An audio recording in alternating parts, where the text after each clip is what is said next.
अस्सलाम वालेकुम रहमतुल्लाहि व बरकातुहू। ये जबल रमल है, अरबी में रमल कहते हैं। रेत और ये बालू वगैरह जो अपने यहाँ कहते हैं बालू, ये देखिए पहाड़ सिर्फ बालू का है। इतना ऊंचा पहाड़ ये सिर्फ बालू का है, देखिए। और बताया जाता है कि इसकी खासियत ये है कि अपनी इधर बालू वगैरह जब रहता है और हवा तेज़ चलती है तो बालू उड़ता है, लेकिन इसको बताते हैं कि इसका बालू जो है उड़ता नहीं है। इसका बालू जो देखिए बालू ही है, ये देखिए, लेकिन ये उड़ता नहीं है। कितना भी तेज़ हवा चले, ये बताते हैं कि ये इसकी खासियत है, अल्लाहु आलम। और बाज़ लोग कहते हैं कि यही जबल मलाइका भी है, कि मतलब फ़रिश्तों का नुज़ूल यहीं हुआ था, लेकिन अल्लाहु आलम उसकी हकीकत क्या है। बल्कि ये कहा जाता है कि ये नहीं है और वो दूसरा पहाड़ है जिस पे फ़रिश्तों का नुज़ूल हुआ था।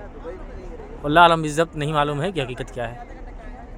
जज़ाकल्लाह खैर। देखिए कितनी सिर्फ और सिर्फ बालू है और इतना ऊँच।